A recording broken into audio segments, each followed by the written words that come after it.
United States Environmental Protection Agency wants to hear from you on the best way to handle the use of herbicides while protecting endangered species. Meanwhile, a local agriculture organization wants farmers to step up and tell the EPA those extra requirements could harm them. KCBD News Channel 11's Patricia Perry joins us with both sides of the issue. Patricia? Karen and Abner, the EPA is asking for public comment on its proposal to protect endangered species against herbicides that are used for agricultural purposes.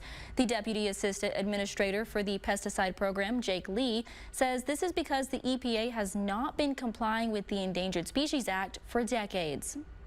We've been sued, right, by environmental groups for a number of years, and the courts have completely lost their patience with us in terms of our inability to fully comply. Lee says that means the agency needs a solution fast. The historic way we've been trying to identify protections for endangered species just takes too long. It takes 4 to 12 years per chemical, and we have hundreds and hundreds of chemicals to do in the next few years. The CEO of Plains Cotton Growers, Cody Besant, says the agency is focusing on its own legal side more instead of what the growers need. A lot of it is not being driven by good agronomic practices. They're seeking after a way to curb being litigated and sued year in, year out versus actually truly looking at what is a best-based practice for a specific area or for a product label.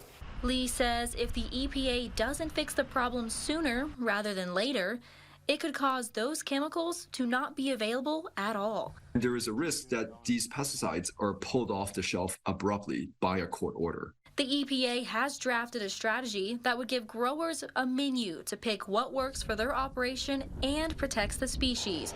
One example is planting grass to catch runoff. Besant says producers are already strapped for money, and this would just take more out of their pocketbooks. Because they're requiring them to, plant another crop or seed a different type of crop that they might not necessarily do on a regular basis. Besant adds skipping herbicide use is not an option because later their crop could suffer. Weed reduction, minimizing the development of weeds through a growing season is extremely important, so we can then go in and physically just have access to that pure crop, so we're not taking in other foreign-based material or matter as we go through harvest or through the growing season. Lee is asking farmers to submit their opinions to the EPA by October 22nd. Besant says if you're a producer who stands with Plains Cotton Growers against the draft strategy, to sign a petition by the 20th. We have both of those links at kcbd.com. Karen and Abner.